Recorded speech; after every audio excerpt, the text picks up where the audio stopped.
Jiyu Hanzhong and I shared a lifetime of love. After being reborn, he avoided every encounter with me. When I was pushed into the carp pond and cried for help, he sat under the crepe myrtle tree playing the qin. While I was copying scriptures in the Empress Dowager's palace, he went to play chess with the emperor.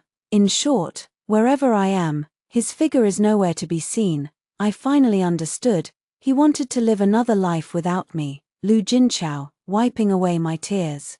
I agreed to the marriage proposal from the Ruyang prince's residence. One day, it snowed in the capital, and the prince consort accompanied the princess consort in building a snowman, which made the entire palace envious. When the usually composed and dignified minister Jiyu passed by, he slipped on the jade steps and fell, looking utterly disheveled. The noble ladies all said that I, Lu Jincha, was the happiest young lady in all of Bianjing. My Lu family is full of honor and glory.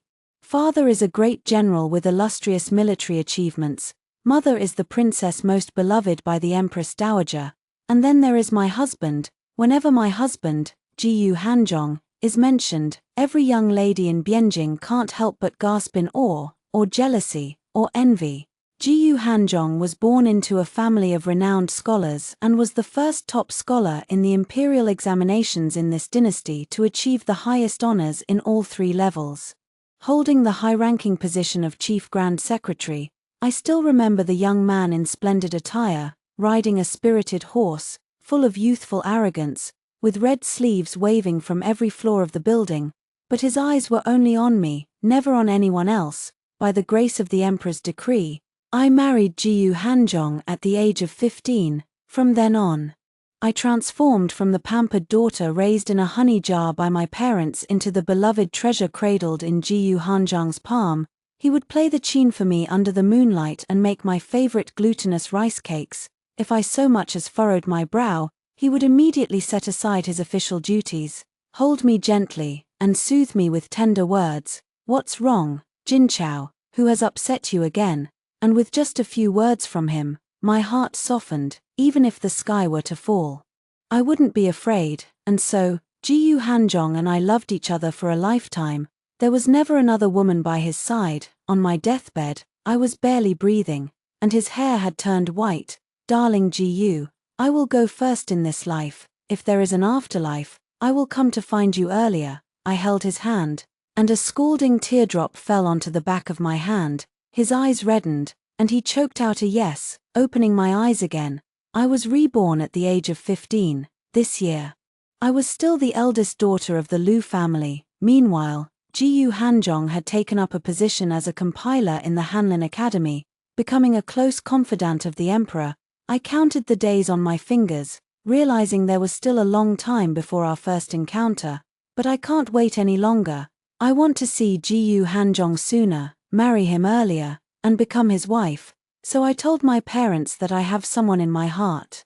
My parents originally wanted to introduce me to the heir of the Ruyang prince's mansion, but after hearing me say this, they didn't bring it up again. I decided to take the initiative to find him and bring him to meet my parents. But I never imagined that every reunion with Jiyu Hanzhong in this lifetime would be so difficult.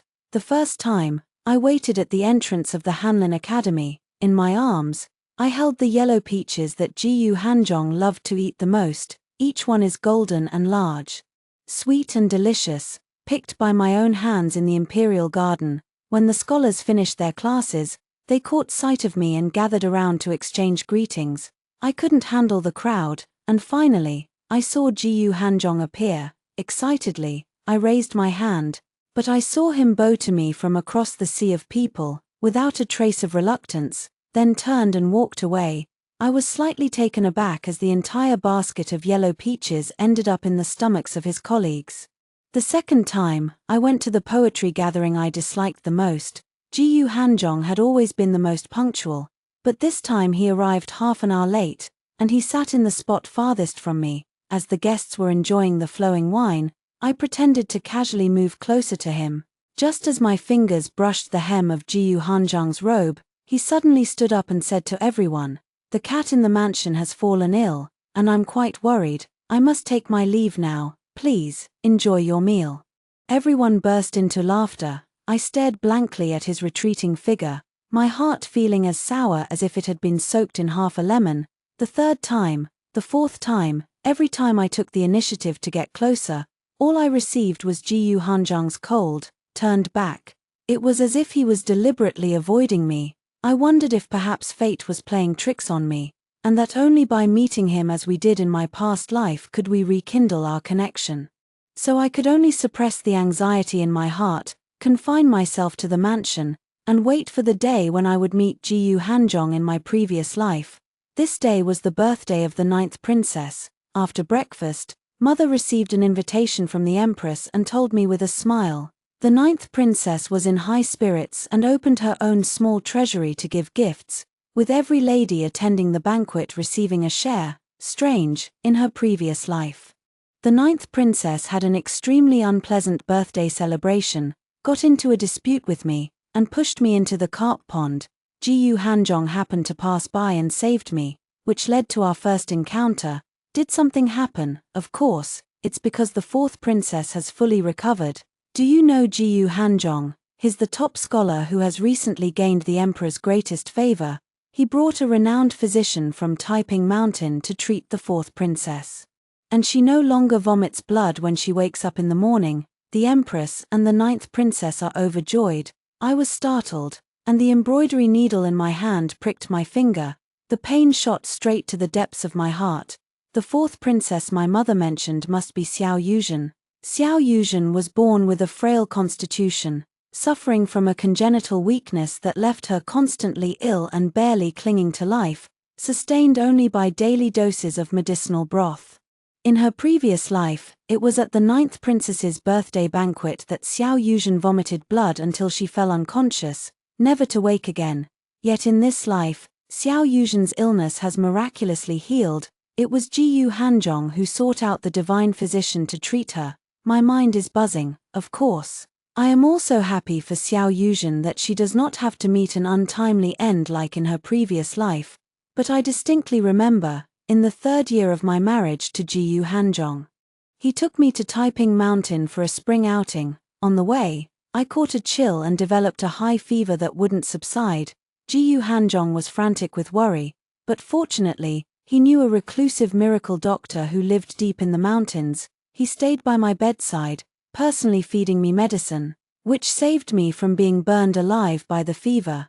The miracle doctor, whom I would only meet 3 years later, was already someone Jiyu Hanzhong could seek out to treat the 4th princess at this moment. Could it be that Jiyu Hanzhong has also been reborn? My heart gave a sudden jolt. Those figures that turned away from me each time surged in the depths of my eyes. If he has been reborn, why would he avoid every encounter with me? Why didn't you come to find me on your own? With a heart full of grievances and confusion, I entered the palace, the same small bridge over flowing water, the same koi pond. Footsteps sounded behind me. Has the eldest daughter of the Lu family personally come to wish this princess a happy birthday? It was the 9th princess's mocking laughter. She and I have never gotten along, otherwise we wouldn't have ended up fighting in the lotus pond. Never mind. 4th sister has recovered from her illness, and this princess is in a good mood today. I won't bother with a little girl like you.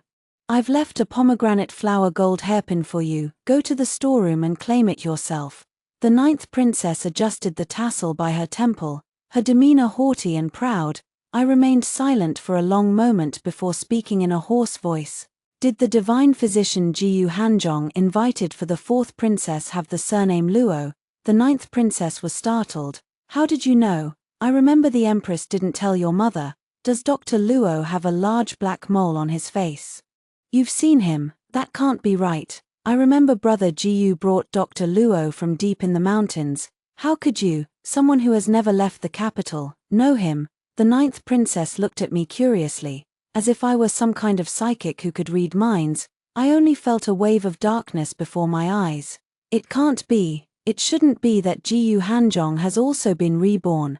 Perhaps he unexpectedly met Dr. Luo, or perhaps he heard about it from someone else. Otherwise, if he loved me so much, why wouldn't he come looking for me after being reborn? I kept convincing myself in my heart, and in my desperation, I grabbed the sleeve of the 9th princess. Just as I was about to ask a few more questions, she became annoyed. in the midst of the pushing and shoving, I was once again pushed into the carp pond by her. With a loud splash, dozens of koi fish scattered in fright, icy pond water rushed into my throat as I struggled, sinking deeper and deeper.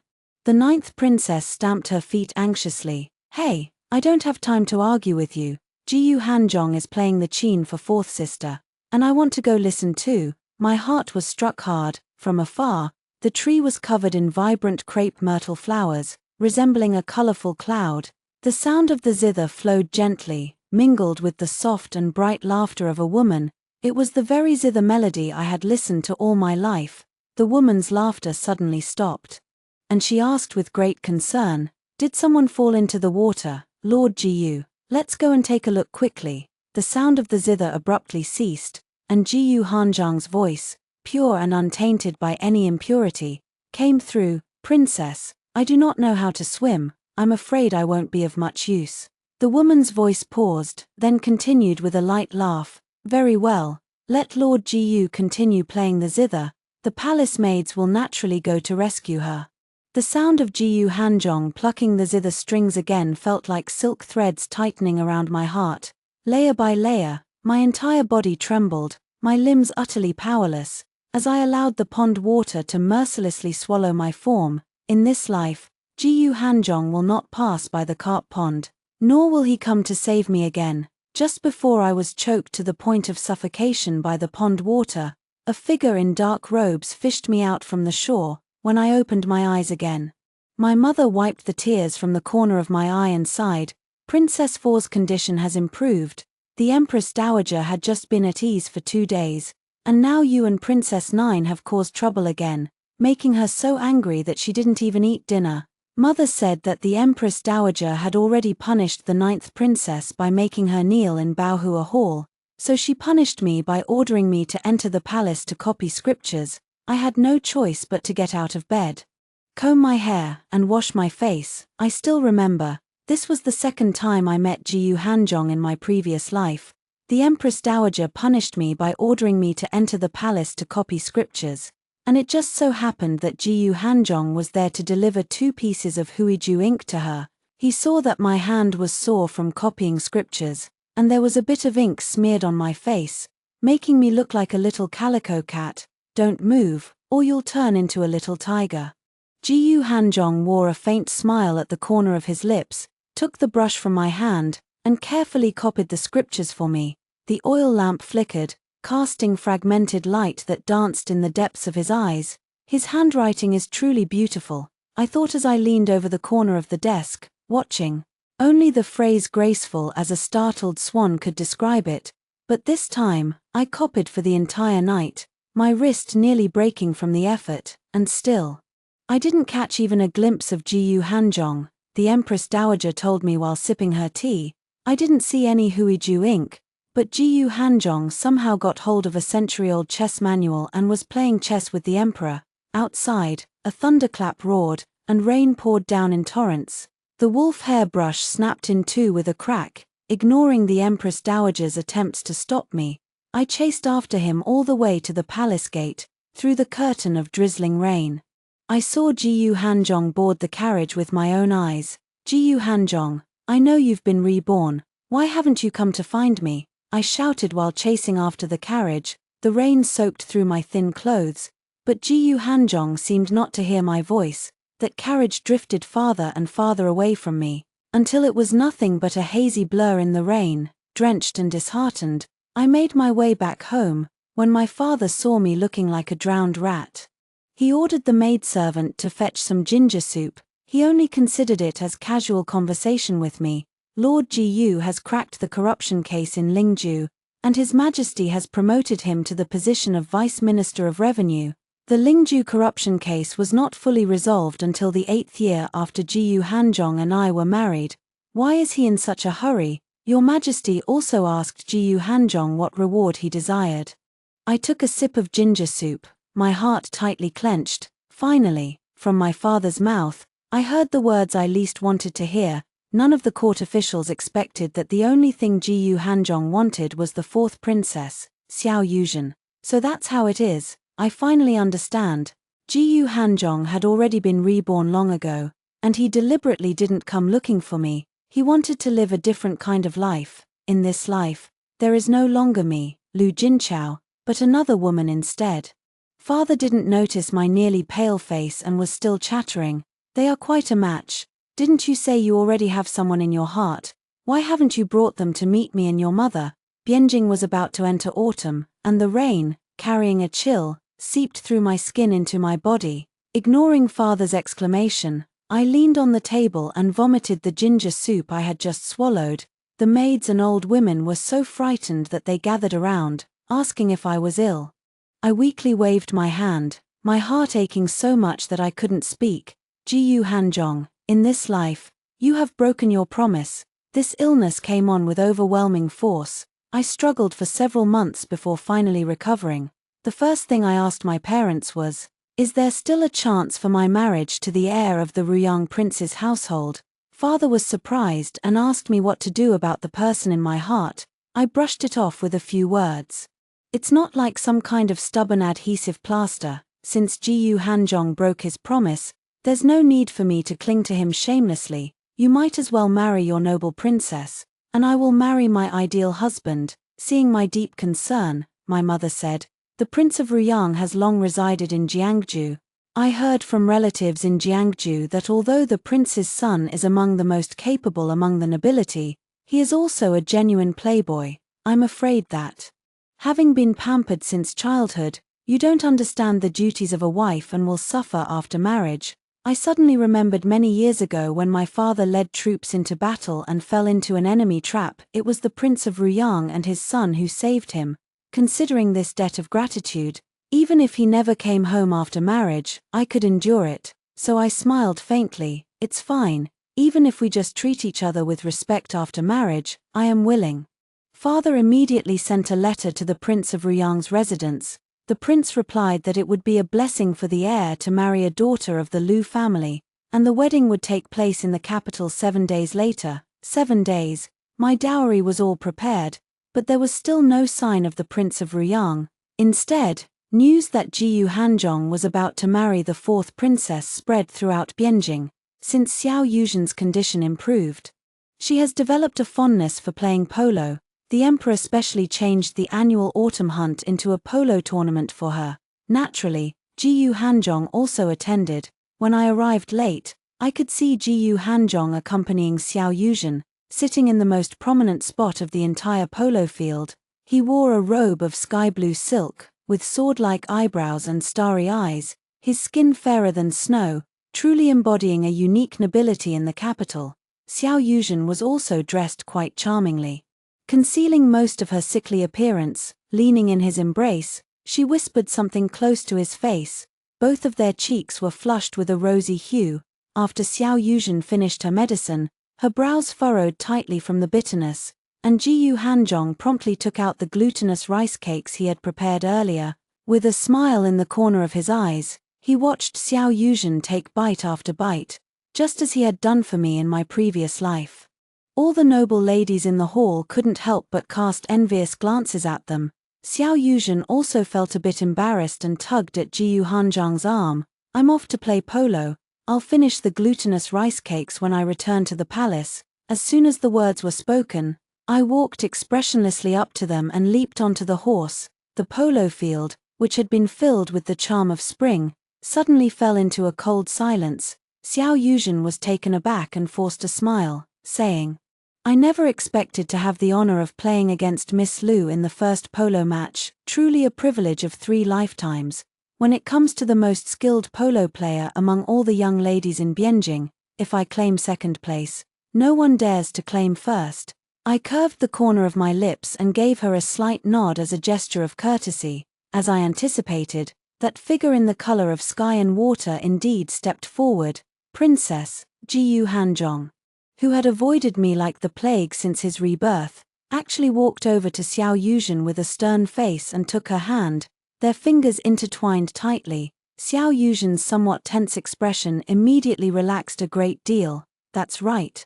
Most of my polo skills were taught to me by Jiyu Hanzhong after we were married. He knows how formidable I am. He's afraid Xiao Yuzhen can't defeat me. Don't worry, with me here, we won't lose. Jiyu Hanzhong mounted his horse.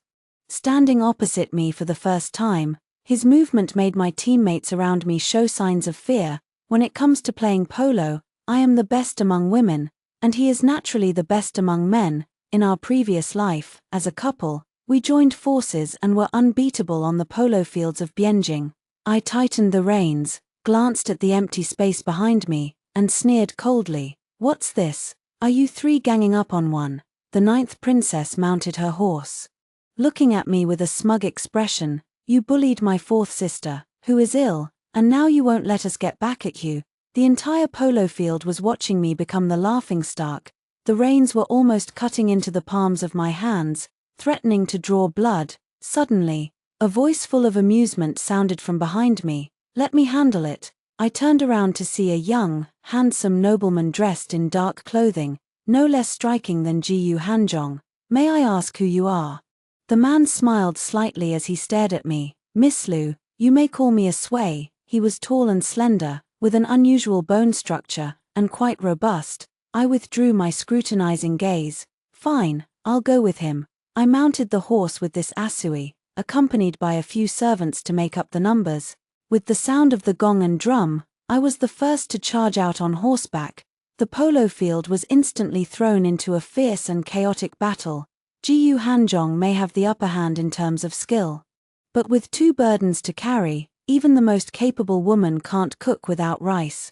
Meanwhile, I had long been holding back a surge of energy, and I fought with increasing courage, hitting several shots in a row, especially this sway following behind me, who was as fast as lightning, darting out so quickly that even his shadow couldn't be caught. Before long, Jiyu Hanzhong was drenched in sweat from exhaustion, and Xiao Yuzhen was so nervous that her lips turned pale. As I hesitated about whether to push so hard, the 9th princess rode past me on her horse and suddenly grabbed my reins. She said threateningly, "Do you think 4th sister doesn't know you've been pestering Minister Jiyu lately? Going to the Hanlin Academy wasn't enough, you even chased him to father's palace. Have you no shame?" The horse was startled and nearly threw me off. Fortunately, our sway came from behind and steadied me. He narrowed his eyes, as if in warning. Your Highness, let's compete with intellect rather than force. The 9th princess seemed to recognize him, giving a light scoff before chasing after the ball. A sudden surge of anger rose within me. I spurred my horse forward, cutting her off, and with a swift swing of my stick, I struck the ball squarely into the center. The match was over. With our sway's help, I achieved a great score of 7-5. The 9th princess was on the verge of tears from anger. Jiyu Hanzhong looked embarrassed, but suddenly noticed Xiao Yuzhen on horseback, her face deathly pale. Yuzhen. Xiao Yuzhen closed her eyes, her frail body swaying unsteadily before she toppled from the horse. I was the closest to her and was startled, about to reach out and pull her up. Jiyu Hanzhong's face changed drastically, and without hesitation, he leaped off his horse, cushioning Xiao Yuzhen's fall beneath him, with a dull thud. Jiyu Hanzhong winced in pain, his brow furrowing tightly. He still shielded the unconscious Xiao Yuzhen. Someone, go check on the princess first. I remember in my past life, I only mentioned Xiao Yuzhen to Jiyu Hanzhong once. It was after recovering from my illness on Taiping Mountain, watching Dr. Luo tending to the medicinal herbs in the courtyard. I sighed to Jiyu Hanzhong. If only this divine healer had been here back then, the 4th princess wouldn't have passed away so young. At that time, Jiyu Hanzhong couldn't even hold a small medicine bowl steady, spilling the entire dose onto my quilt. The medicine bowl shattered with a crash, and he abruptly stood up, his brows and eyes heavy with intense emotion. Jinchao, I'll go brew another bowl for you. The medicine that should have been decocted in 2 hours, he took 4 hours to deliver. It wasn't until much later that I learned no one in Bianjing dared to marry the 4th princess, who was so ill she couldn't straighten her back. Only Jiyu Hanzhong had told the emperor that he was willing, but on the day he met me, she could no longer live. Seeing that this polo match was no longer interesting to continue, taking advantage of the moment when Jiyu Hanzhong went to get the medicine, I blocked his path.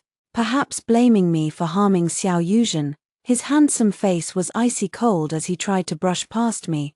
I quietly brought up a point. if you keep avoiding me, I'll go straight to the fourth princess and tell her you have a thumb-sized birthmark on your inner thigh. How does that sound? Jiyu Hanzhang's figure instantly stiffened. Indeed, he cared most about Xiao Yuzhen. After all, we were husband and wife for a lifetime. Since you've been reborn, why avoid me? Why hide it from me? A mocking smile touched my lips. Jiyu Hanzhong took a deep breath, turned around, and gazed at me for a long time. Miss Lu, you should be careful with your words. I assume you've heard about my upcoming marriage to the fourth princess. He did not refute my words. Instead, he hastily avoided suspicion, wanting to distance himself from me. His eyes filled with detachment. If Miss Lu wishes to marry, I can recommend colleagues of comparable family background to the Lu family. For you, miss, they would be considered good matches. These words made it seem as though I, the esteemed Miss Lu, had become a hot potato. He was afraid I would cling to him as I did right after my rebirth, disturbing his destined relationship with Xiao Yuzhen. I let out a cold snort, my eyes filled with disdain. Loyalty is often found among the humble, while betrayal is common among the learned. The gentleman you, Jiyu Hanzhong, introduced to me, isn't he just as untrustworthy as you? Jiyu Hanzhong's expression darkened. His refined upbringing prevented him from arguing with me, but just as he was about to leave, I spoke up again. Catching him off guard, congratulations to you too. Jiyu Hanzhong stared at me in astonishment, but I smiled leisurely. I'm getting married too. A fallen leaf drifted gently onto Jiyu Hanzhong's shoulder. He straightened his back slightly, his overly calm expression revealing no emotion at all. The knuckles of his fingers couldn't help but curl up. I wonder which family's young master is so fortunate. I'm a bit hesitant. In the blink of an eye, I saw Aceway and a few young masters walking toward me. Remembering his figure fighting alongside me on the field, a surge of courage welled up from somewhere within me. Smiling sweetly at Jiyu Hanzhong, he is the heir of the Ruyang Prince's mansion, younger than you, nobler than you, and has a brighter future than you. Jiyu Hanzhong's handsome, porcelain-like face suddenly showed a trace of a crack. In the end, they parted on bad terms. Instead, Asui also heard it and walked up, smiling as he looked at me. My face flushed red, and I took out a gold ingot from my pocket and tossed it to him. Thank you for holding the fort during the ball game today. Use this money to go have a drink. Asui caught it in one hand, bowed to me, and a touch of warmth appeared at the corner of his eyes. You are too kind, Miss Lu. Prince Ruyang finally arrived in the capital on the evening of the 7th day. He sent a full 128 betrothal gifts to my residence, which gave me quite a shock. Even marrying a princess would not exceed this. The prince and his wife seem very easy to get along with, and they share a long-standing friendship with my parents, so the conversation flows pleasantly. General Lu, rest assured, although Ziying can be a bit mischievous, now that he is married, he will learn how to be a good husband and father. Sitting behind the screen, I listened while embroidering the wedding handkerchief, my heart filled with anxiety. Will I and the heir, Pei Ziying, live a seemingly happy life like Jiyu Hanzhong? Could he be like Jiyu Hanzhong, agreeing to the marriage on the surface while secretly harboring an unattainable white moonlight in his heart? On the day of the grand wedding, I bid farewell to my parents, leaving the Lu residence with a round fan covering my face. Pei Ziying rode a tall horse to welcome the bride. Curious, I raised my head, but his face was backlit, making it difficult to see clearly. Just then, a familiar laugh was heard. My lady. The guests are growing impatient. In a daze, I was helped into the bridal sedan chair and arrived at the Ruyang Prince's mansion. Amidst the clamor of gongs and drums, graceful songs and dances filled the air. The mansion was bustling with activity. As all the notable figures in the capital had gathered, I tightened my grip on the fan handle, even spotting Jiyu Hanzhong among the guests. He sat beside the 9th princess, his mind clearly elsewhere, not even hearing her speak to him. Oh, Jiyu Hanzhong truly lived up to his reputation as a refined gentleman. Even as an ex-husband, he was considerate enough to personally attend his former wife's celebration. The princess was somewhat annoyed. Brother-in-law, fourth sister is unwell and asked you to accompany me to the wedding banquet at the Prince of Ruyang's mansion. Why are you ignoring me? Jiyu Hanzhong suddenly turned around, his gaze fixed directly on me, deep in his pupils. It seemed as if a cluster of dark flames was burning, so scorching that my heart pounded like a drum. I pretended not to see anything, walking with firm steps as I bowed with my nominal husband and drank the wedding wine. From now on, my life and that of Lu Jincha from my previous life would take two different paths. Entering the bridal chamber, a pale finger gently pushed aside the round fan. My eyes widened in shock. How come it's you? A sway? Oh no. Pei Ziying stared at me, the corners of his lips curling up slightly. If it's not me, then who else could it be? Suddenly, I remembered the way I had brandished my polo mallet triumphantly in front of him at the polo match. And all those angry words I had said to Jiyu Hanzhong, he had heard every single one of them. You knew I was your fiancé all along, so why didn't you remind me sooner? My face flushed with anger, and I picked up a fan and threw it at his face. He caught it as if he were catching a gold ingot. Stroking the mandarin ducks and butterflies I had personally embroidered on the fan, his eyes dark and deep. Outside, a servant knocked on the door. Your Highness, Minister Jiyu is drunk, kissing whoever he holds onto, and he has even frightened the 9th princess to tears. Please go and take a look. I furrowed my brows slightly. Jiyu Hanzhong has always been a teetotaler, and it's even more impossible for him to lose control after drinking and harm others. Pei Ziying let out an "oh" and gently pinched my cheek. You can wander around the mansion as you please. I'll come back tonight. I touched my cheek, turned away angrily with a huff. Pei Ziying walked away with a smile. Really? No wonder even his father said he was mischievous. The lively sounds of drinking and cheering came from the front hall. I dismissed the maids and servants, strolling alone in the garden. In the courtyard, a beauty plum tree had bloomed. The delicate pink flowers, along with the shape of their petals, reminded me of Pei Ziying's ever-smiling eyes. I was somewhat annoyed at myself for being so lovesick when suddenly my arm was grabbed by someone. Jin Chao. A strong smell of alcohol hit me in the face. Startled, I looked up and met a pair of eyes smoldering with dark fire. It's you, Jiyu Hanzhong. I wanted to shake off his hand, but I saw him swallow hard and say in a low voice, Jin Chao, let's run away from the wedding with me. I could hardly believe my ears. What did you say? Jiyu Hanzhong was truly drunk. His face was flushed, his eyes were dazed, and he was even stuttering a bit. At first, when I heard you say that you were going to marry the heir of the Ruyang prince's estate, I felt it was quite inappropriate. Later, I inquired with my colleagues in Jiangju and learned that this heir is a notorious playboy, infamous throughout the Jiangnan region. He will not treat you well. I had heard these rumors before I married into the family, and now he was bringing them up to my face. Minister Jiyu, please be careful with your words. A person's character can only be understood by spending time with them, not by listening to rumors. Jin Chao, I am truly worried. I mercilessly cut him off. Worried about what? In what capacity are you worried? Jiyu Hanzhong was momentarily flustered. Yes, it was already the second life. He was no longer the husband who would hold me in his arms and ask why I was unhappy again. Jin Chao, I have wronged you. Jiyu Hanzhong truly had the courage that comes with drinking. If you are willing to come with me, I can also request the emperor to annul the engagement. I will bear all the blame in the future. And we can still be a loving couple for a lifetime, just like in our previous life. How about that? My heart gave a sudden jolt, and I immediately shook off his hand. Jiyu Hanzhong, you clearly have been reborn, yet you never told me, always avoiding me, busy trying to please other women. You made me chase after you like a fool, waiting for you in the wind, waiting for you in the rain, causing the whole of Bianjing to think I was a shameless woman, nearly bringing disgrace to my Lu family.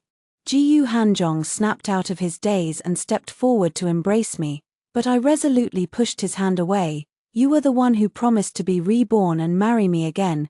You were the one who broke your promise, and you were the one who wanted to marry someone else. What gives you the nerve to think that I, the eldest daughter of the Lu family, would turn down a great marriage and accept a man whose heart belongs to someone else? Every word was spoken with conviction. Jiyu Hanzhong stared with bloodshot eyes, feeling as if mountains were collapsing before him, unable to utter a single word in response.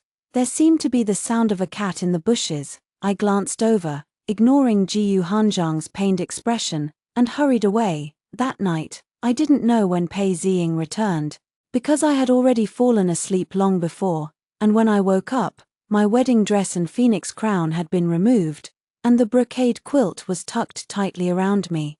Pei Ziying lay beside me on my pillow, breathing evenly. I suddenly felt a bit ashamed. If it weren't for Jiyu Hanzhong disturbing my thoughts, we would have had a wonderful wedding night. Are you awake, my dear?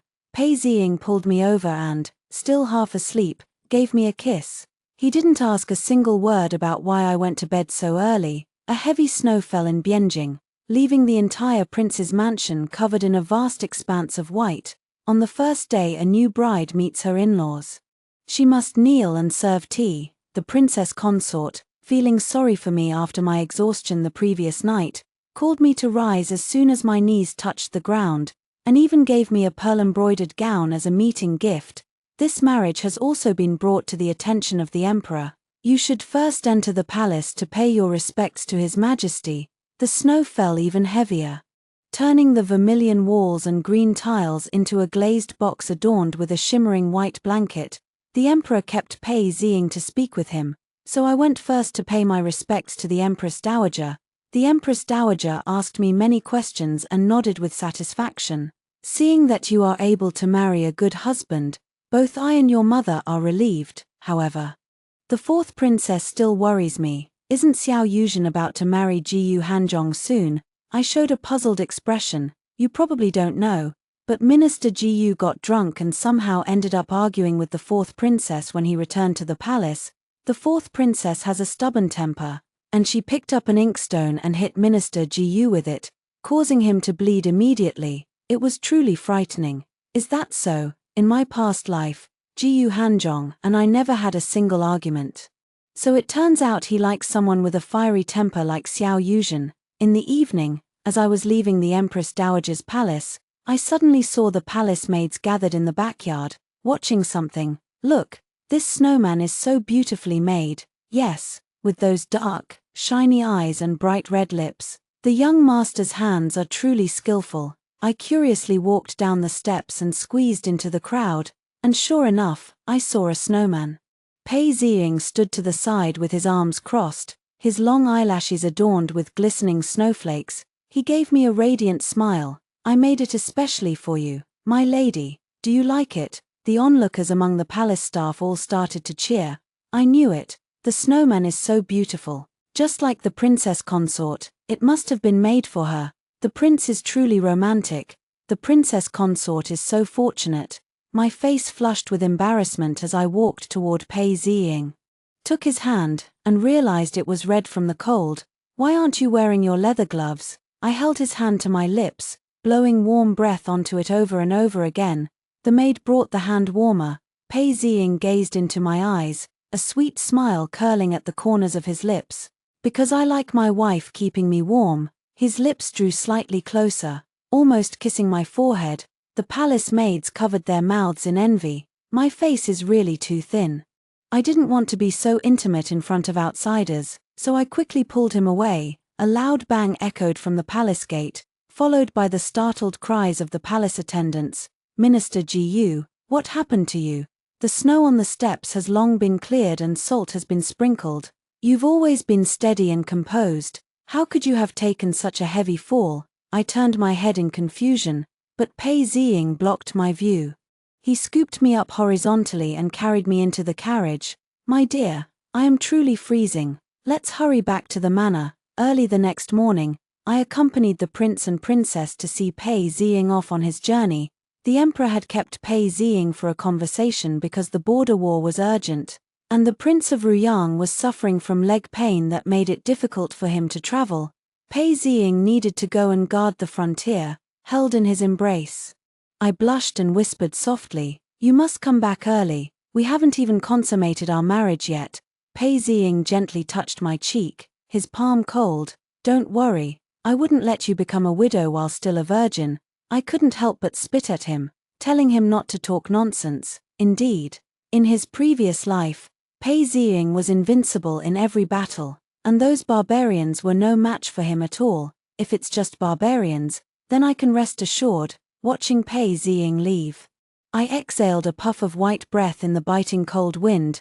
The next moment, a carriage stopped in front of me, the curtain was lifted, and it was the 9th princess. Her face was full of mockery. I really admire you. Not even knowing that disaster is at hand, I glared at her, warning her to watch her mouth. Didn't you know? 4th sister overheard Father Emperor and the Crown Prince's conversation.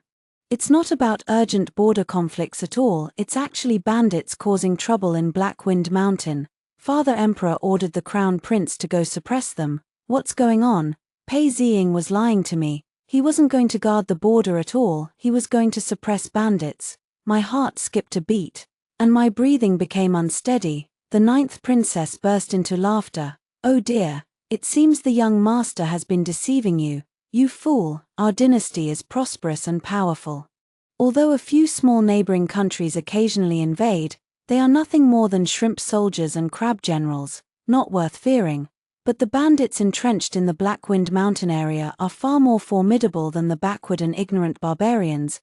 They are fierce, brave, cruel, and malicious, even capable of obtaining advanced gunpowder, once becoming a serious threat to both the local region and the imperial court. The string of unease in my heart is taut. And in the previous life, Pei Ziying lost an arm unexpectedly while suppressing bandits, never able to return to the battlefield, and vanished without a trace upon returning to Jiangju. He was such a proud young man. I absolutely cannot let him lose his fighting spirit and hope. Falling to such a miserable state. What else did you find out from Xiao Yuzhen?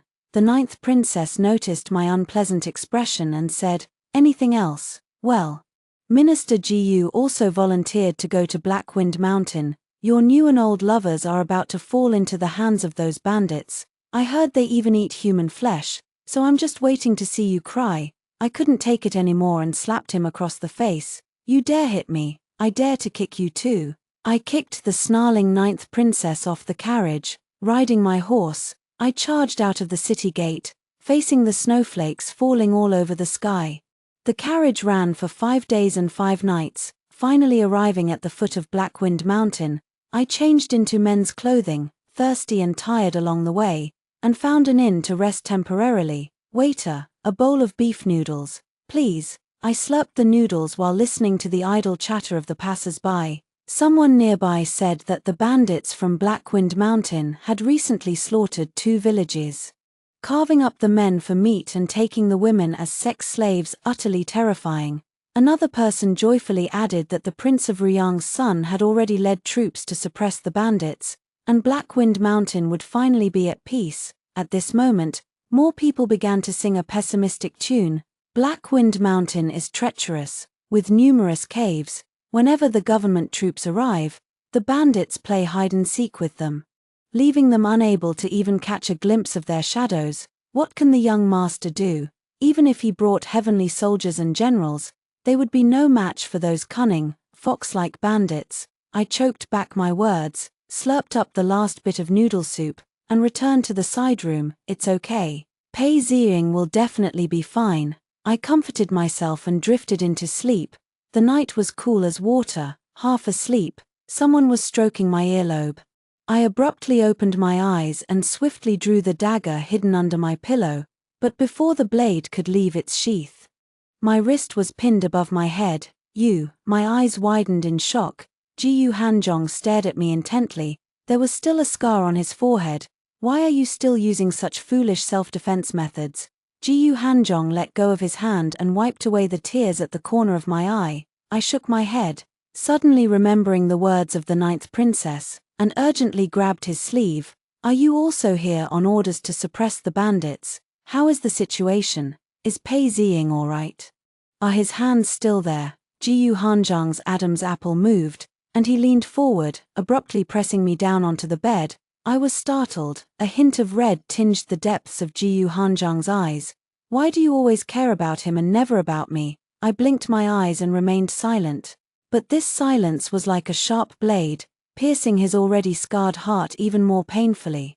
All right, tomorrow at 9:45 in the morning, meet me halfway up Blackwind Mountain. He walked to the door. The moonlight shining on his brows and eyes brewing a different kind of emotion. I will make you see your own heart clearly. I didn't understand what Jiyu Hanzhang's words really meant, but I still arrived on time at the mountainside of Blackwind Mountain. As soon as my feet touched the ground, I caught a strong scent of blood. Utterly disgusting. Leaning against the tree trunk, I vomited for a while before slowly raising my head. I saw the city tower standing tall, with two bloody human skins hanging from the wall. This must be the work of the bandits. My heart was pounding, and my throat felt tight. As I took a few more steps forward and saw the scene on top of the city tower, I nearly went mad.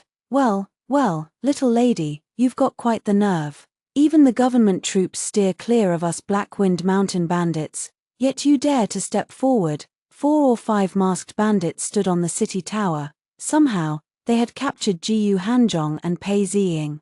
Holding long knives against their necks, both of them had been subjected to torture and were covered in wounds from head to toe. Pei Ziying's eyes were so caked with blood clots that he couldn't open them. Jiyu Hanzhong's body was a sea of crimson, making it unbearable to look at directly. On the surface, I remained unmoved, appearing incredibly calm, but in reality, half of my body had gone numb. One is the Vice Minister of Revenue, the other is the heir to the Prince of Ruyang's estate. If either of them suffers the slightest harm, I imagine the Emperor's wrath will be swift, and you'll soon be playing the game of wiping out 9 generations of your clan. The bandit laughed wildly. Little lady, we've already interrogated them. This Mr. Jiyu and this Mr. Pei, both are your old flames, aren't they? He asked with a sinister tone. Let's play a game. You choose one of the two, and I'll give that one back to you, the one you don't choose. I'll skin him alive and then give him back to you. What kind of choice is this? My fingers trembled almost imperceptibly. My anxious gaze shifted back and forth between the two men. One is my husband from my past life. The other is my husband in this life. At this moment, Pei Ziying struggled to open his eyes and gave me a faint smile. I was absolutely horrified. I choose Jiyu Hanzhong. Jiyu Hanzhong's eyes lit up, and a joyful smile curled at the corner of his lips. The bandit swiftly cut the rope that bound Jiyu Hanzhong. The moment he broke free, a fierce glint flashed in my eyes. Because my husband and I will personally send you all to hell. I pulled out the thunderbolt hidden beneath my skirt, struck a match, and hurled it toward the city tower. Isn't it just gunpowder? If you can get it, why can't I, as the daughter of General Lu and the daughter-in-law of the Prince of Ruyang, get it too? With several violent screams, the bandits standing at the front were blown apart, their flesh torn open, and they fell from the city wall. Well done, truly worthy of being my wife. Pei Ziying flashed a brilliant smile, snapped the rope directly, snatched the long blade, and with a single slash, severed a neck. Countless sparks exploded, milky white smoke mingling with raindrop-like beads of blood, blurring my vision. There was no time to confirm how far Pei Ziying had gone with the killing. I could no longer hold on. My vision went dark, and I fainted. I don't know how long it had been, but I hazily drifted into a dream. It's as if I can hear Pei Ziying and Jiyu Hanzhong talking. Minister Jiyu, you've seen the result of the bitter flesh scheme you devised yourself, haven't you? Jiyu Hanzhong's expression remained displeased, yet he continued to put on a brave front. I have indeed seen it. Jinchao chose me. Pei Ziying was genuinely amused by him. Brother Jiyu, oh brother Jiyu, you've heard her call me husband. Willing to live and die with me. Why must you persist in clinging so desperately? Don't you feel that your presence between us is even more glaring than that oil lamp? Seeing Jiyu Hanzhong tightly pursing his lips, he deliberately sighed again. Minister Jiyu, your marriage with the 4th princess hasn't been called off yet.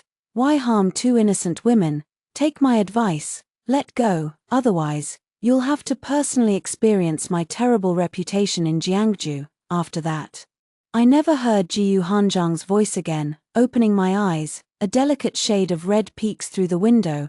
It turns out the weeping peach tree at the Ruyang prince's residence has bloomed. I rub my drowsy eyes, and my fingertips brush against a head. Are you awake? Pei Ziying is even more dazed than I am in his sleep. Leaning in to kiss my lips, the joy of surviving a disaster filled my chest. I could no longer control myself, embracing him and returning the kiss. As our lips and tongues intertwined, Pei Ziying was taken aback for a moment, then suddenly exerted force, almost pressing me into his very bones and blood. He gasped for breath, his thumb gently stroking my lips, which had been kissed to a bright red. "My lady, why are you so passionate?" The bitterness in my heart finally eased. "It's nothing. I was just too afraid of losing you." The campaign against the bandits at Blackwind Mountain went smoothly. Pei Ziying was decisive in battle.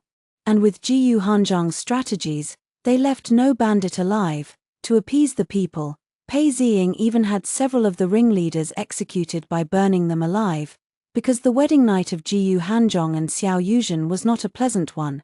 In fact, I know that it was the 9th princess who, after seeing me and Jiyu Hanzhong arguing at the wedding banquet, reported it to Xiao Yuzhen. I also know that it was Xiao Yuzhen who sent the 9th princess to provoke me and lure me to Blackwind Mountain. I just don't care about these conflicts anymore, because Jiyu Hanzhong and Xiao Yuzhen's wedding night was not pleasant. The two clashed again, and Xiao Yuzhen was so angry that she vomited a large mouthful of blood. The Empress Dowager was furious and severely punished Jiyu Hanzhong, ordering him to kneel at the palace gate all night to apologize to the 4th princess. After kneeling, Jiyu Hanzhong limped before the emperor and requested to be appointed as an official in Lingnan. He no longer wished to remain in the capital, despite the emperor's repeated attempts to persuade him to stay. He ultimately granted the request. Perhaps in this lifetime, Jiyu Hanzhong would never become the chief minister again. On the day Jiyu Hanzhong left for Lingnan, he sent me a letter through someone. He hoped to see me one last time. I didn't even open the envelope and threw it directly into the fireplace. The flames immediately devoured Jiyu Hanzhong's beautiful handwriting completely. Jiyu Hanzhong waited for 6 hours without seeing me, and under the urging of his colleagues, he left with a heart full of sorrow. But I had more important matters to attend to. As night fell, a pair of dragon and phoenix candles were lit once again in the bedroom. The moment Pei Ziying entered the room, his eyes were fixed in astonishment. "What is this? This is the first time I've done something so improper." Feeling shy and bashful, I simply couldn't meet his intensely aggressive gaze. "This pearl garment was given to me by the princess consort. I'm not sure if wearing it like this is appropriate." The garment, woven from hundreds of pearls, hung on my body, each pearl shimmering with a lustrous glow, yet it concealed nothing at all. The flickering candlelight illuminated my snow-white skin, making it appear as clear and radiant as jade, like a bowl of steamed milk custard, waiting to be savored by diners. Pei Ziying could hardly control his breathing. Exactly right. Outside, the peach blossoms were in full bloom. Inside, the red quilt was tossed like waves. Mandarin ducks entwined their necks. Tender buds and delicate fragrance were freely gathered by butterflies. Another year of splendid spring scenery. After hearing the first story above, what are your thoughts? Feel free to share your opinions in the comments section. Next, there is another similar story. Let's continue to see. Yang Hui married me following our parents' command. On our wedding day, in the bridal chamber with candles aglow, he remained motionless for a long time. I was truly too hungry, so I felt around for the peanuts and dates on the quilt and started eating them. He suddenly spoke up, saying he hadn't been able to marry the one he loved. She was the kind of girl everyone would like at first sight. Whenever he mentioned that girl, his face was full of smiles. I smiled back, laughing at myself for having taken such a big gamble, betting that he would turn back and see me. He said, 3 years. Niao, we'll just put on a show for 3 years. Don't worry, I won't touch you. When the time comes, you'll leave the Yang family in a grand wedding, and no one will say a word. He really has thought of everything. It's just that the girl he's waiting for can be married, and I'm also in a hurry to get married. Why hasn't he let go? A servant from the mansion came to report that Yang Hui would return later tonight. My fingers, holding the book, paused for a moment, and a strange feeling arose in my heart. I have been married to Yang Hui for 3 years, and he has never once returned home late. What kind of show is he putting on today? Just as I was thinking this, the hushed voices of 2 maids sweeping the courtyard outside the door drifted in. "Miss Su has finally completed her mourning period. Our young master has finally waited for this day." Exactly. Back then, Miss Su was observing a 3-year mourning period for her father, and the young master, in order to fulfill the old lady's wish, married our current mistress. Now that the old lady has passed away, and Miss Su's mourning period is over, it's just hard on the mistress. Sure. Keep your voice down. The mistress is so kind, she probably wouldn't divorce the young master, right? Of course not. But Miss Su is the daughter of a civil official, a true noble lady. How could she possibly become a concubine for our young master? The maids outside the courtyard were all seasoned servants who had served in the mansion for many years, so they were naturally well aware of these old stories. It turns out so much time has passed, so long that I had almost forgotten myself. It has been a full 3 years since I married Yang Hui back then. On the day I married Yang Hui 3 years ago, the sound of gongs and drums filled the air, and the festivities lasted the entire day. I'm so hungry my vision is blurry. I sat by the bed with the bridal veil over my head for what felt like ages, starving to the point where my stomach felt like it was touching my back. My stomach betrayed me with several loud growls. Unable to bear it any longer, I secretly lifted a corner of the veil. Groping for the red peanuts and dried dates scattered on the quilt, I stuffed them haphazardly into my mouth. Yang Hui entered at that very moment. He waved the servants away, and as he turned around, he saw my cheeks bulging with food, like a little mouse sneaking a bite. He was taken aback for a moment, then couldn't help but laugh. It was the first genuine smile I had seen from him all day. I felt flustered under his gaze, suddenly choked, and coughed until my face turned bright red. A warm hand gently patted my back, helping me catch my breath. The other hand brought a cup of water to my lips. Eat slowly, no one is competing with you. By the time I finally caught my breath, the bridal veil had already fallen to the ground at some point. I nervously twisted the hem of my clothes, my palms sweating. In the next moment, he suddenly spoke, his voice clear and cool, carrying a hint of apology. Niao, I won't hide it from you. I have someone in my heart. She is the kind of girl everyone would love at first sight. 3 years. Niao, let's just be husband and wife for 3 years. Putting on a show for grandmother. Don't worry, I won't touch you. After 3 years, I will let you leave the Yang family with honor, and when you remarry, no one will dare say a word of gossip. I struggled to swallow the last sweet yet astringent red date in my mouth. The dragon and phoenix wedding candles before me seemed to burn with a misty haze, blurring everything into a hazy, indistinct blur. I fought desperately to hold back, forcing down the sour ache rising from the depths of my heart. Yang Hui didn't know that I had prepared a bellyful of words to say to him tonight. Those girlish secrets I've kept hidden for many years, every little detail about him. I have feelings for him, but all the tender and sweet wedding nights I had imagined, at this moment, shattered completely. Yang Hui will never know. Since that fleeting glimpse of him at another family's estate in my childhood, I have secretly liked him for many years. Hearing that he had a special fondness for bamboo, I pestered my parents to transplant a lush grove of bamboo into my courtyard. The bamboo grove was quiet and often infested with snakes and insects. No matter how afraid I was, I didn't ask for it to be cut down either, but replaced it with my favorite crabapple tree. When he was ordered to lead troops into battle, I spent a month visiting every temple in the capital to pray for a protective talisman, which I secretly tucked into his luggage. There were so many more things that I never got the chance to say. I sniffled, composed myself, looked up at him with a smile, and nodded obediently in agreement, just like that. 3 years had truly passed in the blink of an eye. With a creak, the door was pushed open, interrupting my train of thought. Yang Hui stepped inside, bringing a chill of cold air into the room with him. Along with it came a faint, elegant fragrance. The taste was both familiar and unfamiliar. The food on the table had already been reheated for the second time, and the soup tureen was still steaming with warmth. He seemed somewhat surprised to see me sitting at the table, draped in my outer garment. Instead of speaking first, he raised his voice to call for a maid, instructing her to bring me a scalding hot water bottle. Then he took off his own cloak, still carrying the chill of the night dew, and draped it tightly over my shoulders. Niao, didn't the servants tell you I'd be back late tonight?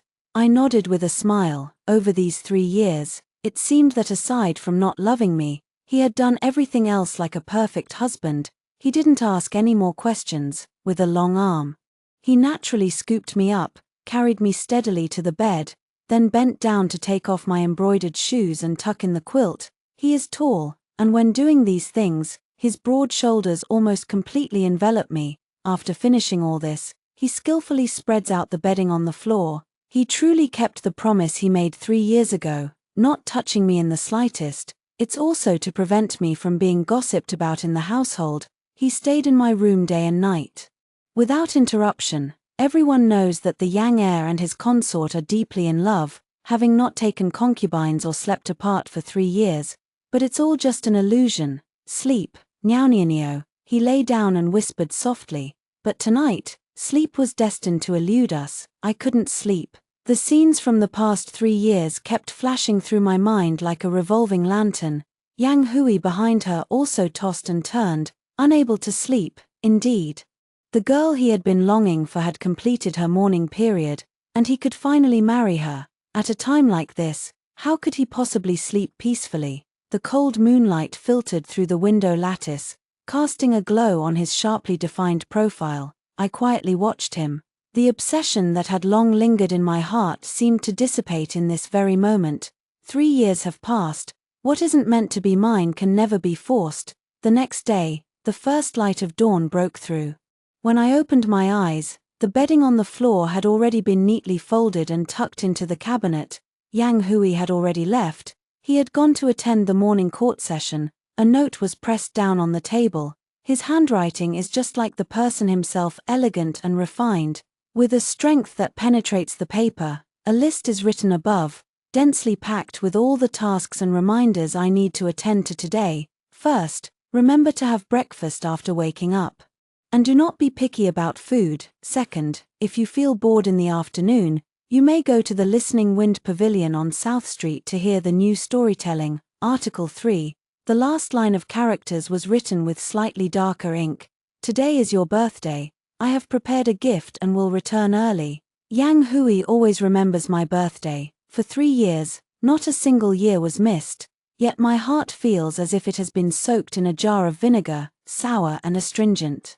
Churning like a stormy sea, I had made up my mind to let go. So why, when the moment arrives, does it still hurt so much, tearing at my very soul? Forget it. Let this be the final farewell. I carefully folded the note and tucked it into the bottom layer of the vanity box, where there were already 2 identical birthday notes. At the hour of Chen, mother's attendant, Mama Zhong, personally delivered a food box. Lifting the lid, I found my favorite 8 treasure rice, its sweet aroma wafting up. Mother's letter was tucked beneath the bowl. Niao. May you be safe and joyful this year as well.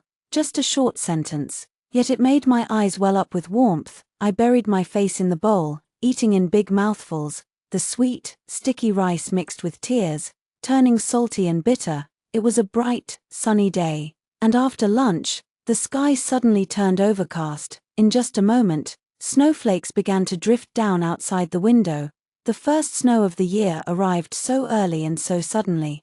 I stood under the eaves, reached out my hand, and caught a cold snowflake. It melted quickly in my palm, leaving only a damp trace, impossible to grasp. Deep down, a ridiculous premonition surfaced without warning. Yang Hui, he would definitely stand me up tonight, just as expected. Premonitions coming true never take long to wait. As dusk fell, a young servant from the manor rushed in from outside, his head covered in wind and snow, panting heavily. He dared not look up at me, his voice trembling. Madam, the young master has urgent official business to attend to tonight. He asked you not to wait and to rest early. Official business again. My heart is terrifyingly calm, without even a ripple. I just can't help but think, with the weather so cold and such heavy snow falling, the tofu stall in that alley must be struggling with business. That frail figure, pushing a heavy cart on the slippery, snowy ground, how difficult it must be. Somehow, I did not heed Yang Hui's advice. I took down the heavy cloak hanging on the rack, wrapped myself up tightly, and without even bringing a maid, I walked out of the prince's mansion alone. The cold wind, carrying snowflakes, relentlessly seeped into the collar of my coat. Step by step, I made my way toward the familiar alley from my memory. At the mouth of the alley, a dim yellow lantern swayed in the wind and snow. A figure all too familiar was pushing a flat cart. Struggling to move forward through the ankle-deep snow, it was Yang Hui. He had taken off his court robes and changed into an ordinary dark blue cotton gown. Once a noble young master, he now looked like the most ordinary porter, and by his side, a woman's figure was nestled close, delicate, slender, yet exuding a stubborn resilience. It was Miss Soothe.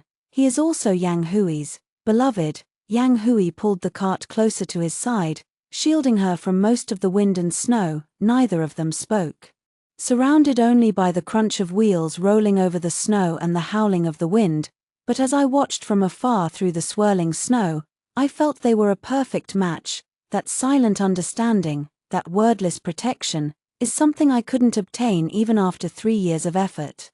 He still couldn't let go of his concern for her. The so-called urgent official business was just helping her pack up her stall and escort her home. What about me? What's so special about me celebrating my birthday today? What am I hoping for?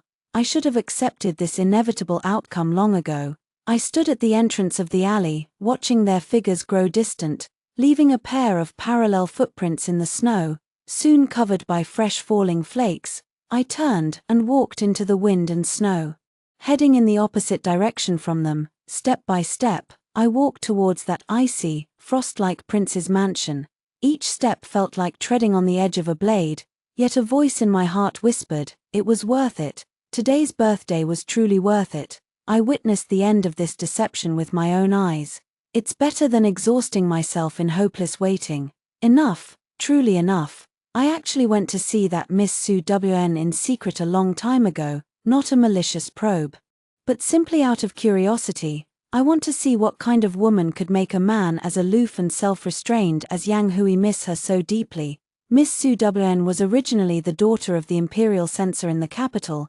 Her father was a renowned upright official in the court, incorruptible and full of integrity. Unfortunately, the weather is unpredictable, and life is full of uncertainties. Her father, who had always been in good health, suddenly fell seriously ill and passed away, leaving her to rely solely on her frail and sickly mother. With the pillar of the Su family gone, the household fell apart. Even when her father was alive, he was famously known as a clear superficial, meaning the family had little savings. As a result, her father's funeral expenses and her mother's medical costs quickly depleted all the family's resources. Relatives avoided her like the plague, and former friends scattered like birds and beasts. What could a delicate young lady, who couldn't even harm a chicken, do? Everyone thought she would sink into despair, either submitting to others or living a hasty, careless life. But she didn't. She pawned all her jewelry and set up a small tofu stall in the noisiest alley in the western part of the city. Once, her 10 fingers never touched the spring water, but now she must soak them daily in the cold soy milk. Gossip pierced her like knives. A lady of good family showing her face in public, how shameless. She must be trying to climb some high branch, but she turned a deaf ear to all of it. Every day, before dawn, she would get up to grind the beans, curdle the soy milk, press the tofu, and then push her cart to the mouth of the alley to sell it. The aunties who set up stalls with her grew to feel sorry for her over time and often looked out for her a little more.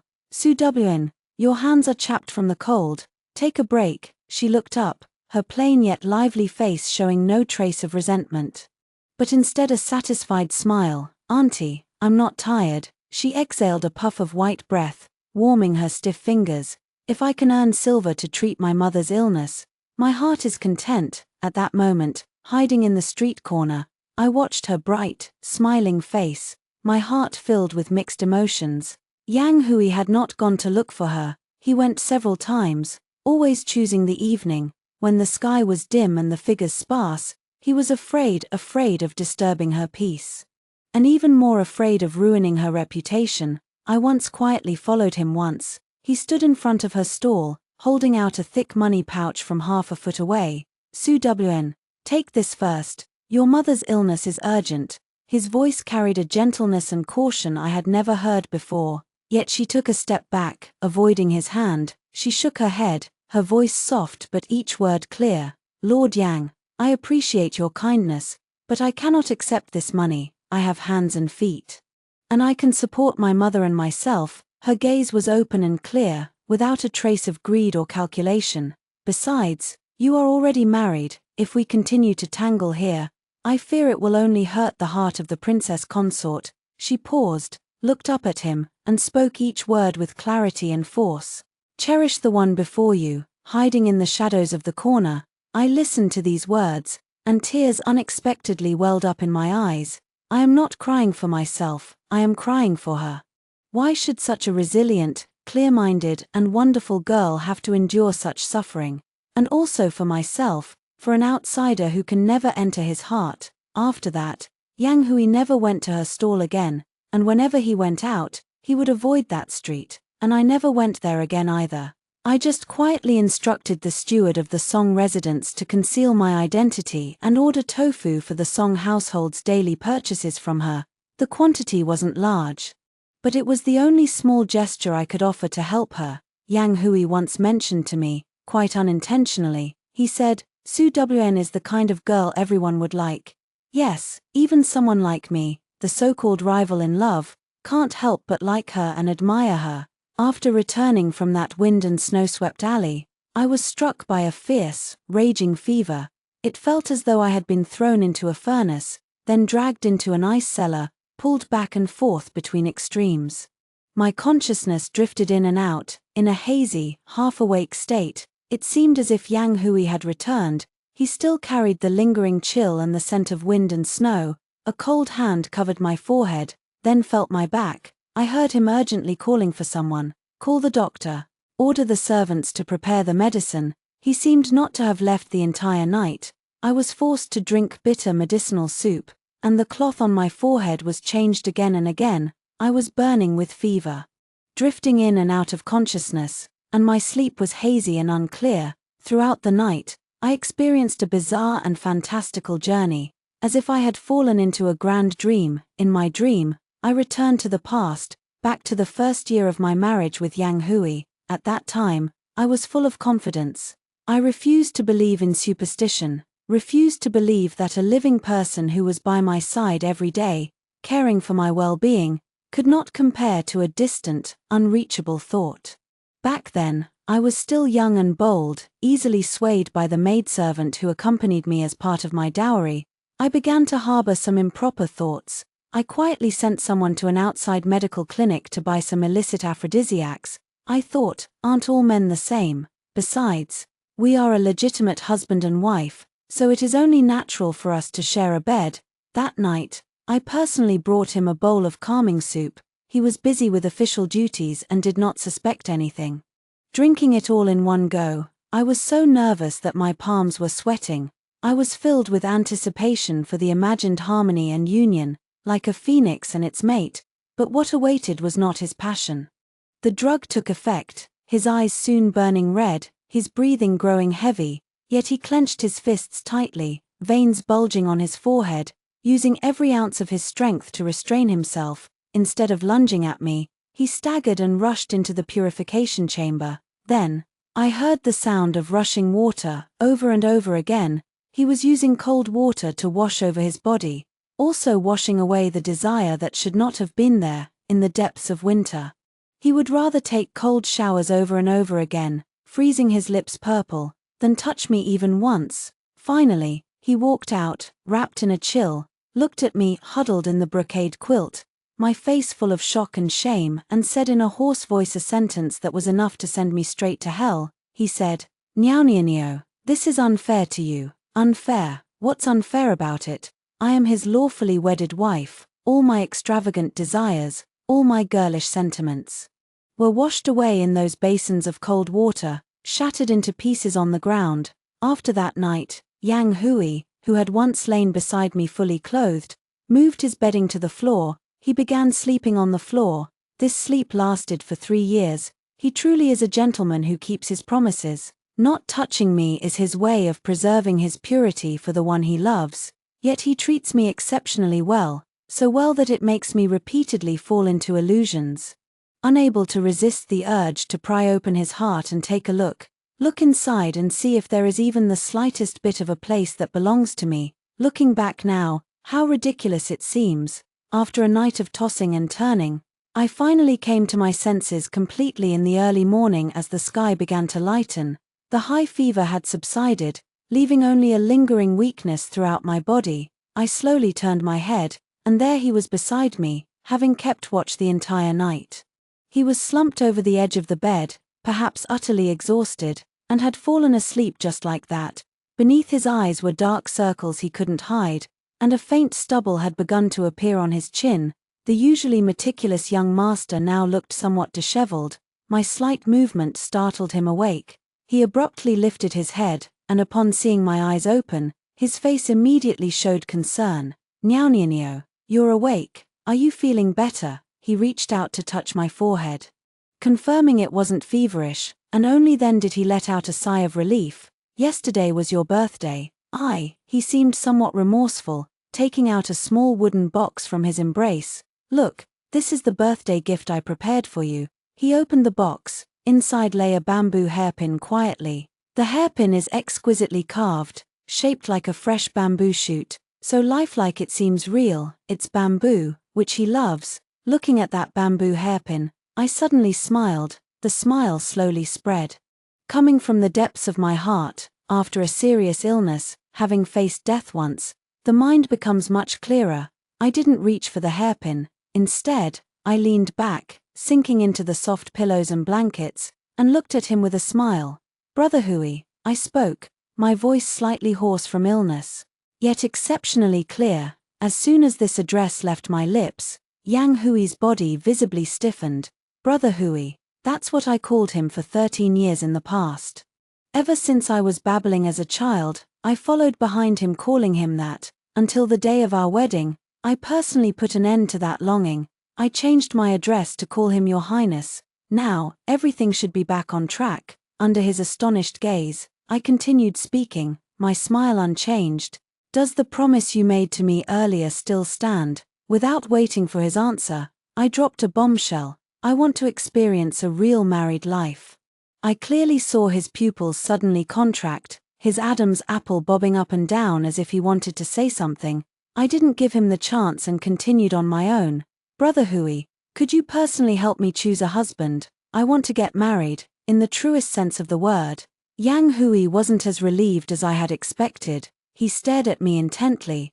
I just can't be bothered to guess what's on his mind. Anyway, it's none of my business anymore. 3 years of one-sided effort have completely drained my energy for trying to understand him. Now, I just want to live for myself. I beamed at him, my eyes crinkling into crescents as I spoke with a radiant smile.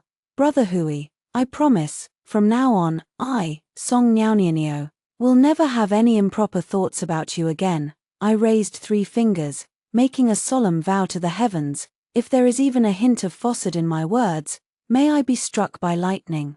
Before the word chop could escape my lips, a warm, large hand suddenly covered my mouth. Yang Hui's breathing was rapid, his chest heaving as he leaned in close to me, his movements urgent yet clumsy, almost enveloping me entirely in his shadow. "Don't talk nonsense." His voice was low and deep, carrying a tremor he himself hadn't even noticed. With his hand covering my mouth, I could only blink my eyes and look at him. He seemed to realize his own loss of composure as well, releasing his hand. Yet his fingertips felt somewhat feverish. He silently tucked the blanket around me, every movement careful and deliberate, as if handling a rare treasure. But the more he acted this way, the more intense the mockery in my heart grew. "Where was all this earlier?" He straightened up with a cold expression, returning to his usual aloof and dignified demeanor, then turned to leave. "Take care of yourself first. We can talk after you recover," as if there was anything left to say between us.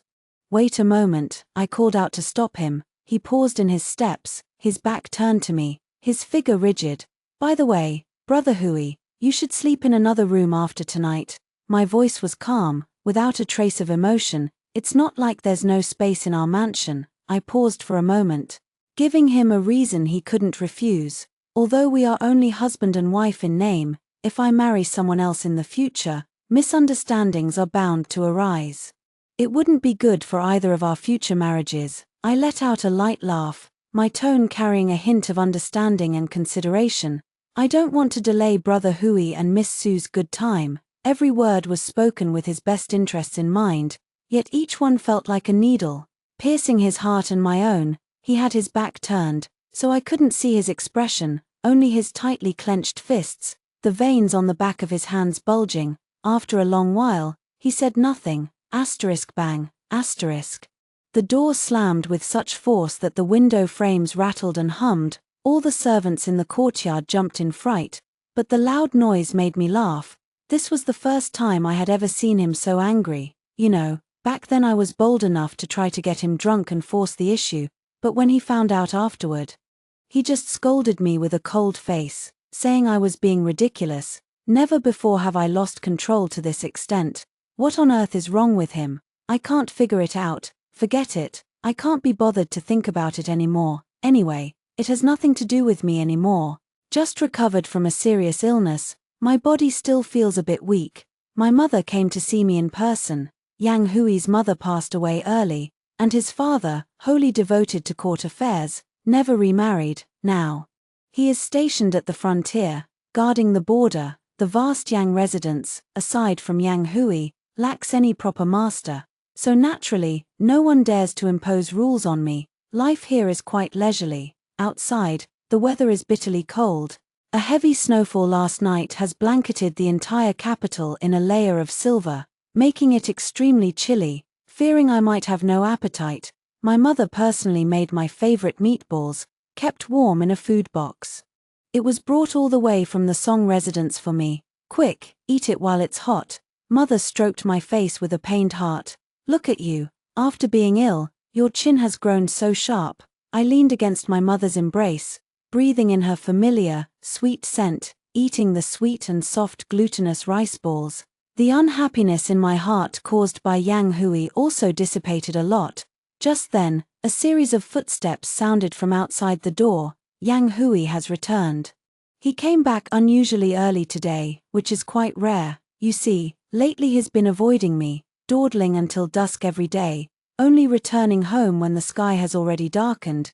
But today, as soon as he left the court, he rushed back without a moment's delay. When he entered, he still carried the chill from outside. Mother was holding a handkerchief, wiping the corner of my mouth. At the sight of this, he paused in his steps, then strode over with long, swift strides. He naturally and effortlessly removed his own thick, dark fox fur cloak and, without a word, draped it over me. Why are you dressed so lightly? How are the maids taking care of you? He scolded the maid with his words, but his eyes were fixed on me, his brows furrowed so tightly they could crush a fly. He even forgot that his mother was still present and pulled the maid aside. He questioned me in detail about how much I had eaten that day, how many bowls of medicine I had drunk, what my mental state was like, and how many hours I had slept. His demeanor was exactly like that of a deeply concerned husband. After asking the question, he turned around and, right in front of my mother, grabbed my hand. His palm was broad and warm, carrying a force that brooked no refusal. Good heavens, what is he up to? Who is he putting on a show for? My whole body stiffened, and I instinctively tried to pull my hand back, but he only held on tighter. I looked up at him, but he had already put on a gentle and warm smile. He turned to my mother to ask about her well-being. How has your health been recently, mother-in-law? I have been extremely busy with official duties lately and truly could not spare the time to visit you and father-in-law with Niao. I hope you will not blame me. His words were sincere, and his attitude was respectful, as anyone could see. Everyone would praise him as a filial and virtuous son-in-law, as expected. The satisfaction in her mother's eyes was almost overflowing. She patted Yang Hui's hand, smiling so widely that she couldn't close her mouth. Good child, we know you're busy, state affairs come first. We understand. As long as you and Niao are doing well, we as parents can rest assured. The words of separation I was about to speak to my mother stuck in my throat. What a touching scene of marital affection and filial piety. As we spoke, snowflakes began to drift down from the sky again. At first, there were only a few scattered flakes, but soon they fell in a thick, swirling blanket, The wind whipped the snow against the window paper, making it rustle and flap. Yang Hui took the opportunity to speak up, mentioning the bad weather, the slippery roads from the snow, and the difficulty of traveling by carriage or horse, strongly urging my mother to stay at the estate for the night and return tomorrow once the snow had stopped. My mother was already reluctant to part with me, and upon hearing his words, she happily agreed. Now I see the picture clearly. All his unusual behavior today was for this very moment. I couldn't figure out what he was up to, but I couldn't be bothered to expose his clumsy act either. At night, the maids tidied up the guest room, and my mother also went to rest early. I sat in front of the dressing table, removing the hairpins from my head, waiting to see when Yang Hui would finally be willing to leave, yet he acted as if nothing was wrong. Holding a cup of hot tea, he paced back and forth in my room, unwilling to leave for a long time. I finally lost my patience and gave him a cold glance. "Brother Hui, aren't you leaving yet? Are you planning to admire the snow in my room?" He set down his teacup, walked over to me, and wore a look of just the right amount of awkwardness on his face. "Niao, with your mother here, if I were to go out and sleep elsewhere now, I'm afraid she might overthink it. If she were to worry about your situation because of this, wouldn't that be unfilial of us?" So that's the scheme he had in mind, using my mother to control me. What a clever move. I lost my patience with him. But my mother has a heart condition, and I truly didn't dare risk her health by upsetting her. Never mind, it's just one night. Once mother settles down tomorrow, I'll explain everything to her in detail. I couldn't be bothered to argue with him any further. I stood up, pulled a thick bedding set from the cabinet, and unceremoniously tossed it onto the floor. "Here, Brother Hui's makeshift bed." I pointed at the cold, hard floor. I then went ahead and blew out the lamp, lay down fully clothed, turning my back to him. Outside the window, snowflakes continued to fall softly, the night so quiet that only the sound of the snow remained. With my eyes closed, I forced myself to sleep, but my mind was a tangled mess, in a drowsy state of half-sleep. I suddenly felt a weight on me, a warm and solid body pressing against my back, an arm wrapped around my waist, holding me firmly in place. A wave of scorching heat swirled by my ear, carrying the familiar, cool scent of pine from him, dominating my breath. My consciousness snapped back in an instant. I opened my eyes abruptly, feeling all the blood in my body rush to my head. The cold moonlight filtered through the window paper, and I didn't even need to turn around to know who was behind me. It was Yang Hui, who was supposed to be sleeping on the floor and had sworn not to touch me. Trembling with anger, I tried to struggle, but he only held me tighter, as if trying to press me into his very bones. His chin rested on the crook of my shoulder, his voice hoarse, carrying a hint of vulnerability and pleading I had never heard before. "Niao, let's not separate. Shall we become a real couple?" After waiting for 3 years, Yang Hui finally turned to look at me, but it was all too late. I used all my strength to break free from his embrace. I scrambled to sit up, putting distance between us, even though a faint, elegant fragrance still lingered around him. He actually wants to be a real husband and wife with me. How dare he have the nerve to say such a thing? I sat up, and under the moonlight, I gazed into his eyes, word by word. I asked, "What about soothe? What should soothe do? The one you've held in the highest regard for 3 years. The one you've waited for 3 years, soothe. Aren't you about to fulfill your wish and marry her?" I let out a long sigh, as if trying to release all the grievances and unwillingness that had built up over the past 3 years. "Yang Hui, you should be happy." Yang Hui didn't respond to my words, just stared at me stubbornly, as if trying to find even the slightest trace of reluctance on my face. He reached out, wanting to hold me tight once more, as if grasping at the last lifeline. His voice was filled with confusion and grievance, murmuring, "Niao, I just want to be with you. Didn't you always have feelings for me?" Yang Hui actually knew. He had always known. These words exploded in my mind like a thunderclap. I was like a clown, performing a 3-year solo act of deep affection in front of him. I thought I hid it well. I thought he was just slow, but it turns out, he understood everything. He saw through it all. Watching coldly from the sidelines, he remained unmoved, contentedly enjoying my efforts, my humility, and my kindness toward him. He knew I had feelings for him, yet day after day, he treated me gently, giving me the illusion that I still had a chance, making me sink deeper and unable to break free, since he already has someone he loves. Why is it that after 3 years have passed and he can finally pursue his white moonlight, he turns around to bother me? Yang Hui, he is simply too greedy, wanting to have his cake and eat it too. How can there be such a good thing in this world? I abruptly raised my hand, cutting off all the explanations he was about to give. Shut up. Where is Su Wan? I'm asking you, where is Su Wan? I stared him down, giving him no chance to evade. You've been going to see her every day after court lately.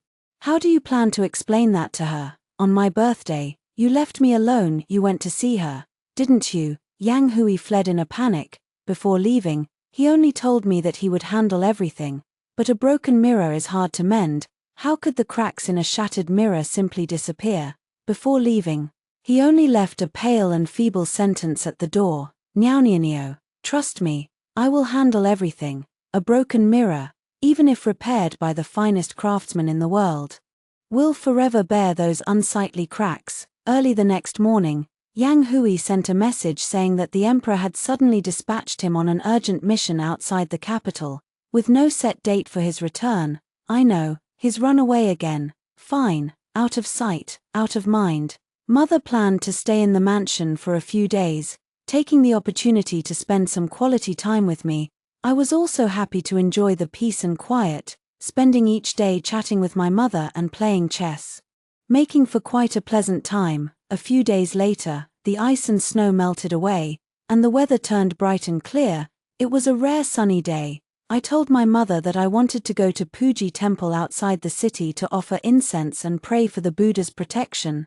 My mother held my hand and asked with a smile what I was praying for. I looked at the newly melted snow outside the window and spoke each word with utmost clarity. Marriage, I pray for a marriage made in heaven. Upon hearing this, my mother was taken aback for a moment, then smiled and playfully tapped my forehead. Silly child, what more do you need to ask for in a marriage? Aren't you and Yang Hui a match made in heaven?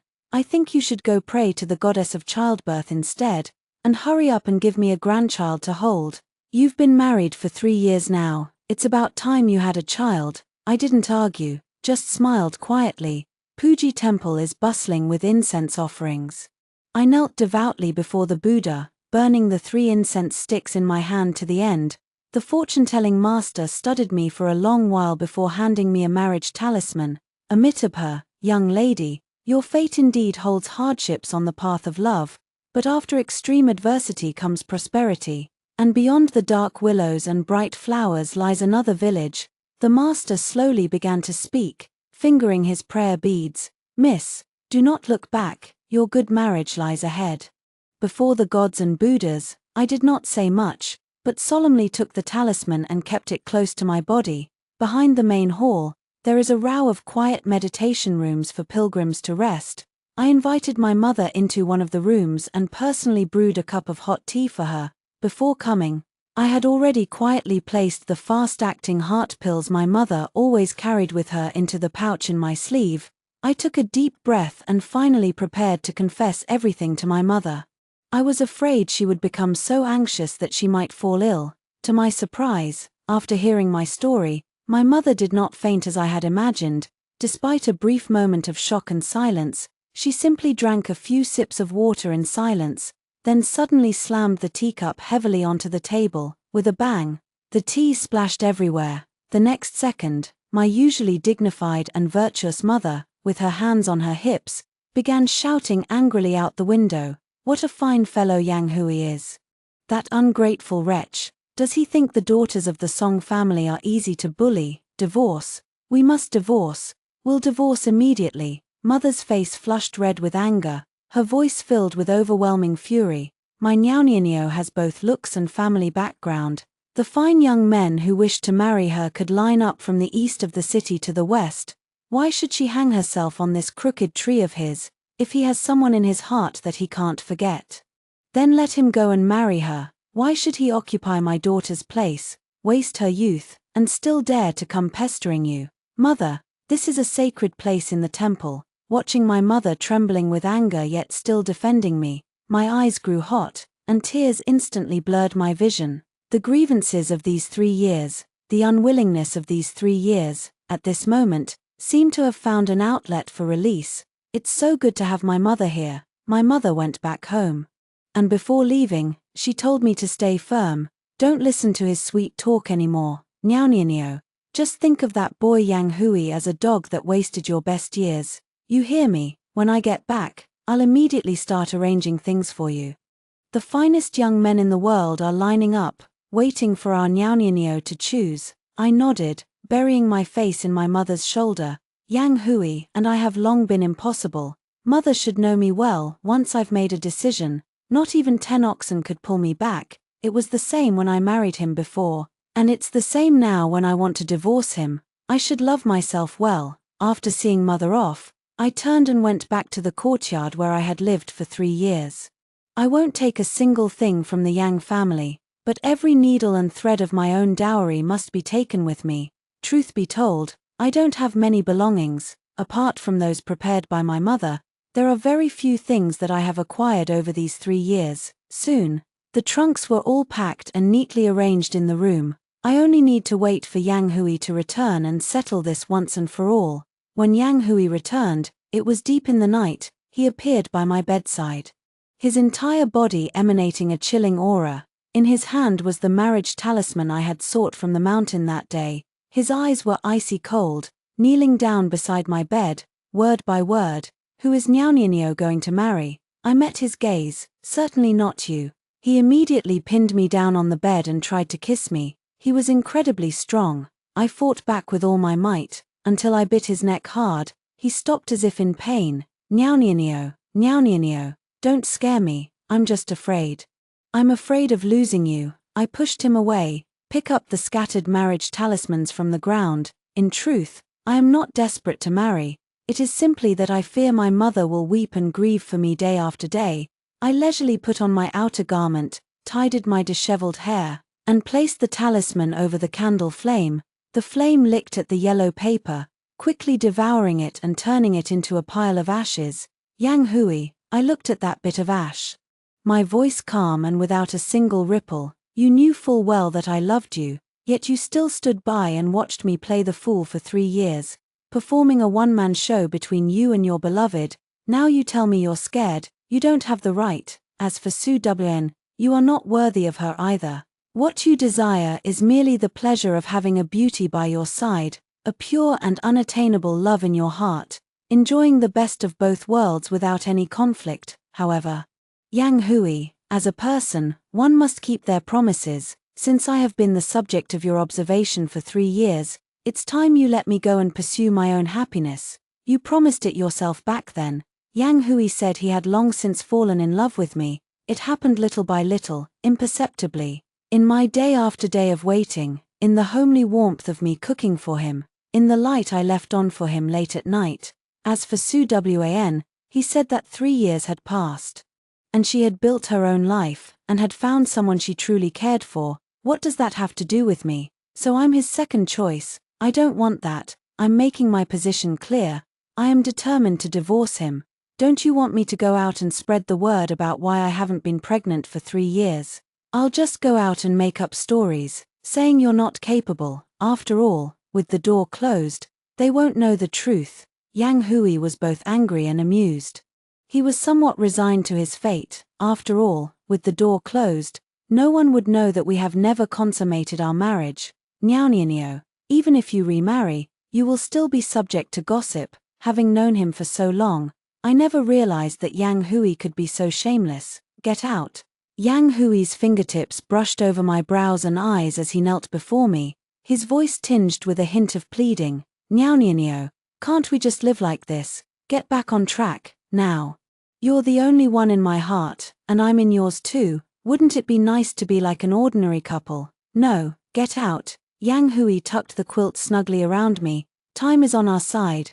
Get out. Yang Hui was true to his word. He kept me in the mansion under the pretense of protecting me from the harsh winter cold. But in reality, he had me under house arrest. I was forbidden from leaving the mansion, and even stepping out of the courtyard was not allowed. even when walking around the mansion. I was always followed by 2 robust maids. They called it attending to me, but in reality, it was surveillance. I didn't make a fuss or cause trouble. Every day, I ate, slept, and slept again, treating it as a way to build up my strength. When Su-Wn came looking for me, I was sunbathing in the courtyard, idly counting the clouds in the sky. Seeing her, I instantly understood Yang Hui's intention. Su-Wn was still as I remembered, her skin a bit darker from exposure to wind and sun. Yet it added a touch of vibrant vitality. A faint, elegant fragrance lingered around her. She no longer possessed the delicate fragility of a noble lady from the capital. Instead, she now carried an unyielding resilience that refused to admit defeat. However, when she looked at me, her eyes held a clear and unmistakable apology. She was a straightforward person, wasting no words and getting straight to the point. Lady of the manor, not long ago, as soon as my mourning period ended, Lord Yang came to find me. She lowered her eyes, seemingly finding it difficult to speak. He came to my tofu stall every day, saying nothing, just standing there. The neighbors all saw it, and the gossip spread quickly. I've always felt that I've let you down. Now that I can come to see you, it is also thanks to Lord Yang. He asked me to come and explain to you that there is no longer any connection between him and me. As she spoke these words, her eyes were filled with remorse. It is true that I have no ties with him. 3 years ago, I had no interest in him, and 3 years later, I could never be drawn to a man who, in an effort to keep his wife, would not hesitate to push another innocent woman into the spotlight. But it is also true that he came to see me, and 3 years ago, he genuinely intended to propose. These matters are like thorns that cannot be removed, forever wedged between you as a couple. Constantly reminding you that he once neglected you for 3 years because of me. She let out a long sigh, as if a heavy burden had been lifted from her shoulders. Princess consort, he is no longer the young man who captured your heart 3 years ago. He has changed. Princess consort, he is not worthy of you. Su-Wn left. Before leaving, she carefully took out a bowl of still steaming tofu pudding from the food container she had brought with her. A sincere smile spread across her face. Weathered by life, this is hand-ground by me, using the best soybeans. Give it a try, she then said. Thank you for these 3 years, for having the people from the mansion buy tofu from my family every single day. So, she knew everything. She truly was like the bright moon. Clear and radiant, never tainted by even a speck of filth. Even when mired in the mud, she was right. Yang Hui has long since changed. He is not worthy of Su-Wn, nor is he worthy of me. Yang Hui has recently been returning to the residence just as he did 3 years ago. He goes back to the residence right after court. He came to keep me company as soon as he returned to the mansion. I ignored him, so he moved a chair and sat not far away, watching me in silence, watching me embroider, watching me flip through books, watching me doze off. Sometimes, he would suddenly blurt out a sentence. Niao, you are truly beautiful. I just took it as empty words. Every night, I would chase him out the door. He would only give a doting smile. Time is on our side. I thought it would still be a long time before I could divorce him. I had even prepared for the worst-case scenario. If it came down to it, I would fight to the bitter end, exposing everything and making it known to everyone. But the opportunity came so quickly. Mother came to the mansion to see me. She only sat in my courtyard for less than the time it takes for an incense stick to burn. She didn't ask anything, just looked at me, then glanced at the 2 attending women behind me, and her eyes gradually turned cold. When she left, she didn't say a word. The next day, the entire capital was shaken. My mother, who has always been virtuous and dignified, dressed in a bright red court robe, beat the drum at the palace gate, seeking an audience with the emperor. Your Majesty, I have no other desires in this life, only this one daughter, whom I cherish as my own life. Years ago, when I saved the crown prince in a moment of peril, Your Majesty granted me a favor. Today, I wish to use that favor. I beseech Your Majesty to allow my daughter, Song Niao, to divorce Yang Hui, the heir of the Duke of Yang. If she is unhappy, I would rather die than live. When the imperial decree arrived, Yang Hui was in my room, chattering on about the scene of our first meeting.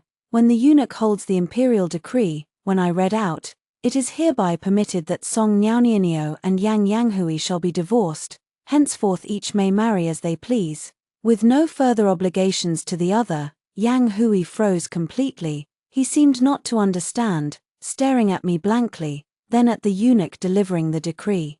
It wasn't until the bright yellow imperial edict was placed in my hands that he finally snapped out of his daze. "No, no," he lunged at me like a madman, trying to snatch the imperial edict from my hands, but was firmly restrained by the guards behind me. He completely broke down. He cried out hoarsely, saying he was wrong, that he shouldn't have taken me for granted, that he truly loved me. He struggled, kneeling on the ground, crawling toward me, trying to grab the hem of my skirt. "Niaonianio.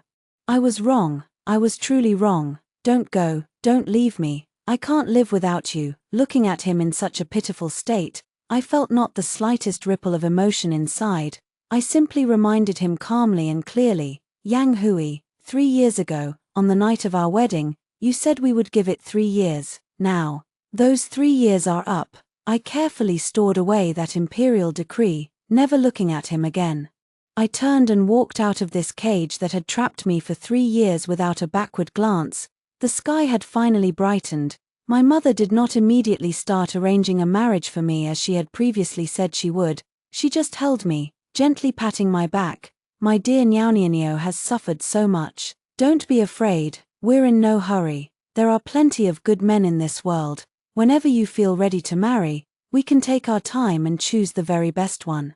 Nestled in my mother's warm embrace, I felt a long-lost sense of peace and tranquility. The bamboo in the courtyard was all removed, and my father turned around to plant my favorite begonias for me.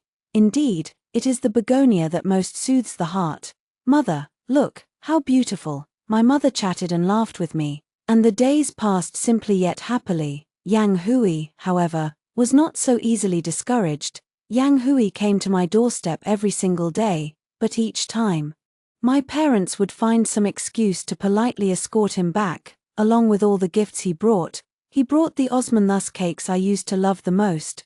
My father would then say I've been feeling a bit under the weather lately and shouldn't eat anything too sweet. He sent the latest and most novel storybooks of the moment, but my mother said my eyes had been tired lately and I couldn't read. Those things never made it to my sight, even if I occasionally heard about them from the servants.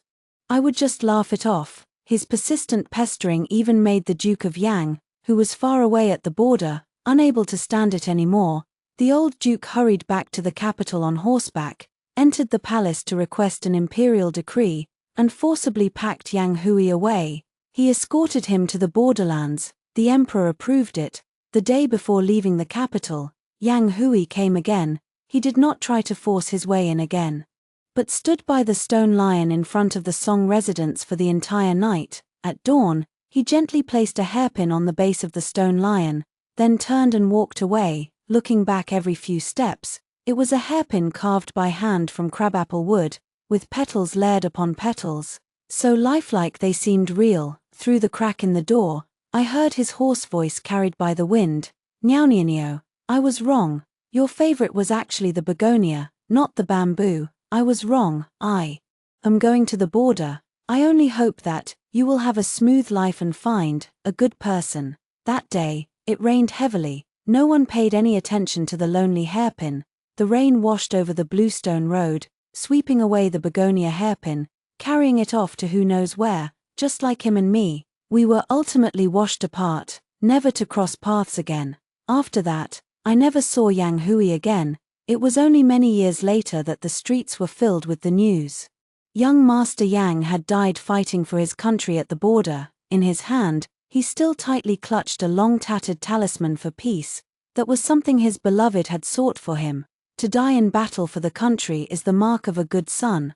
I did not say much. I only looked up and called out to my mother, "Mom, I want to eat the 8-treasure rice you made with your own hands." After hearing the 2 stories above, what are your thoughts? Feel free to share your opinions in the comments section. Looking forward to hearing from you. If you liked this story, don't forget to like it, share it, and subscribe to my channel. See you next time.